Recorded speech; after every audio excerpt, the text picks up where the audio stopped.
इतना बड़ा जुल्म किया जा रहा है, हम लोग चुप रहे हैं तो मतलब हम भी उस जुल्म के हिस्सेदार हैं। मतलब कल्पना नहीं कर सकते कि डिटेंशन सेंटर क्या है।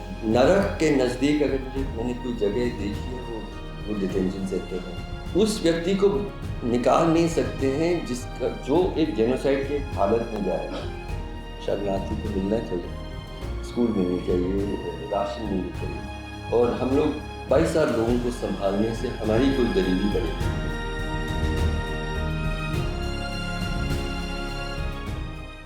कानूनी तौर पे ये सही है कि हमारे देश ने जो रेफ्यूजी कन्वेंशन साइन करने का फैसला नहीं किया, उसकी कुछ बंदिशें हैं जिसको हमने नहीं माना, लेकिन और उस पर क्यों हमने नहीं साइन किया वगैरह वो बड़ा सवाल है। लेकिन बहुत सारे और अंतर्राष्ट्रीय नियम हैं, कानून हैं। हमारे देश का जो, जैसे शेरर ने कहा था कि जो आर्टिकल 21 राइट टू लाइफ, वो हर इंसान जो इस देश में रहता है, हर नागरिक के लिए सीमित नहीं है। द राइट टू लाइफ हर इंसान का है और उसके तहत उन्हें उस अधिकार से वंचित कोई भी सरकार करने का हक नहीं रखती है। रोहिंग्या का जहाँ तक सवाल है, रोहिंग्या आई थिंक कई लोगों ने कहा है कि they probably the most persecuted community in the world. मतलब बहुत सारे जगहों में बहुत सारे समूह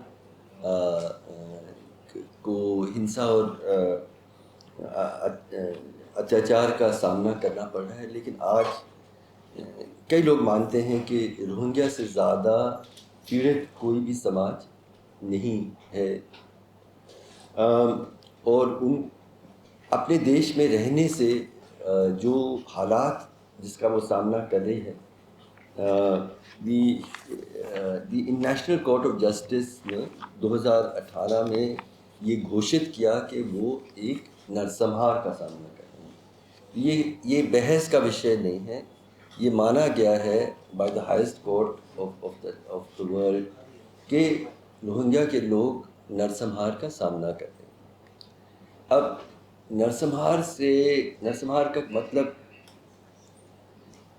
इंसानी तौर पे हम सब मान लीजिए कि आप ऐसे हालात में जी रहे हैं जहाँ आपके कोई हक नहीं है, मतलब आपको हक रखने के ही हक नहीं है।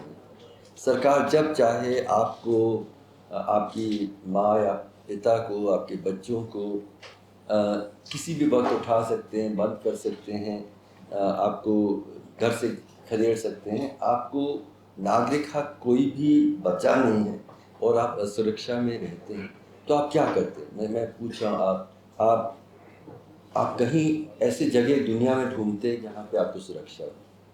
और ये मतलब ये हक तो इंसान इसी तरह से जीवित रहा है सदियों से। तो रोहिंग्या दुनिया के कई जगहों में गए हैं ढूंढने के लिए। हमारे देश में एक्चुअली संख्या बहुत कम लोग मानेंगे कि हम कितने लोगों की बात कर रहे हैं। रिजुली ने कुछ वक्त पहले 40,000 की संख्या बताई थी, पर the UN says there is nothing more than about 22,500 से ज़्यादा लोग हैं इतने विशाल देश में। और हमें ये ऐसा प्रस्तुत किया जा रहा है कि मतलब इतना बोझ ये देश वहन कर रहा है रोहिंग्या लोगों को संभालने में। और किस तरह से संभाल है, आप किसी भी रोहिंग्या बस्ती में जाएंगे तो आप पाएंगे कि मतलब जो गरीब से गरीब हिंदुस्तानी नागरिक है उससे भी बदतर हालत में वो जी रहे हैं, झुग्गियों में, मतलब सड़कों पर कचरा बिन के किसी न किसी तरह से अपनी रोजी रोटी कमा रहे हैं। सरकार इनको इतनी भी इजाज़त हम नहीं दे रहे हैं कि 22,000 लोग जिनको ये खतरा है कि उनको अपने देश में नरसंहार का सामना, उनको अपने परिवार को सामना करना पड़े, औरतें हैं, बच्चे हैं, बुज़ुर्ग लोग हैं, उनको हम एक्सेप्ट नहीं कर रहे हैं। तो कुछ लोगों को हम डिटेंशन सेंटर में डाल रहे हैं। अब एक बार फिर डिटेंशन सेंटर हम मतलब कल्पना नहीं कर सकते डिटेंशन सेंटर क्या है। जेल कुछ हद तक हम समझते हैं, जेल से भी बदतर हालत। और मैंने खुद जो डिटेंशन सेंटर असम में थे, मैं प्रशांत जी के साथ हमारा पिटिशन उसके बाद हुआ। मैं पहला अशासकीय व्यक्ति था जो उन डिटेंशन सेंटर में गया। और नरक के नज़दीक अगर मैंने कोई जगह देखी है वो डिटेंशन सेंटर है। क्योंकि जेल में फिर भी कुछ हक है। जेल के एक किनारे में, एक हिस्से में लोगों को मतलब परिवार को बांट दिया गया है। सालों साल तक आप वहाँ हैं और विचित्र स्थिति है कि आप वहाँ से निकल नहीं सकते हैं।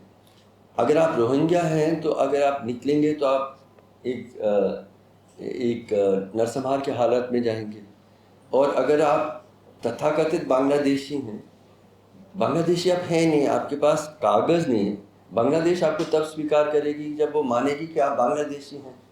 तो आप आप निकल नहीं सकते हैं और आप वहीं हैं। और उम्र कैद एक जेल के अंदर, जेल के हालात में उसका सामना हम लोगों ने किए। एक इंसानी मतलब करुणा की बात भी मुझे लगता है कि उसकी बात भी करना बहुत ज़रूरी है कि हम हमारी मान जिस देश का स्वामी विवेकानंद ने कहा कि हमें गर्व है।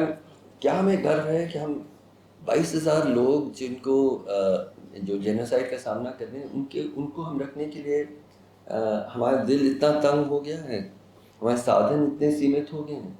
और हम लोग नॉन रिफॉल्वमेंट एक कानूनी स्थिति है कि आप उस व्यक्ति को निकाल नहीं सकते हैं जो एक जेनोसाइड के हालत में जाएगा। तो वो भी हम, और जैसे मुख्यमंत्री कह रहे थे, अब हम कोई कानून नहीं मानेंगे, हम कुछ नहीं मानेंगे। और पुशबैक का मतलब ये है कि आप कानूनी प्रक्रिया नहीं इस्तेमाल कर रहे हैं बल्कि ज़बरदस्ती उनको धकेल रहे हैं उस हालत में जहाँ पे उनका नरसंहार की बहुत बड़ी संभावना है। तो मुझे लगता है मेरे बाकी साथी बहुत कुछ जोड़ेंगे। मैं तो सिर्फ ये सवाल पूछना चाहता हूँ कि इन बुजुर्ग लोग हैं, बच्चों को आप उस हालत में भेज रहे हैं। हमारे हितों की बात, आप सुरक्षित तब होंगे जब हर रोहिंग्या यहाँ से चला जाएगा। आपके नाम पे इतना बड़ा जुल्म किया जा रहा है। हम लोग चुप रहे हैं तो मतलब हम भी उस जुल्म के हिस्सेदार हैं। वो चुप्पी कम से कम हम तोड़ें, कहें कि ये गलत है। 22,000 लोग जिनका ज़िंदगी खतरे में है, जो नरसंहार के हालत में से निकले हैं, उनको हम अपने घरों में जगह दें। हम मतलब अपने देश में पूरी तरह से, मतलब उनको वोट करने का हक नहीं, लेकिन हर हक शरणार्थी को मिलना चाहिए। स्कूल मिलनी चाहिए, राशन मिलनी चाहिए। और हम लोग 22,000 लोगों को संभालने से हमारी कोई गरीबी बढ़ेगी नहीं, हमारा सर ही ऊंचा उठेगा।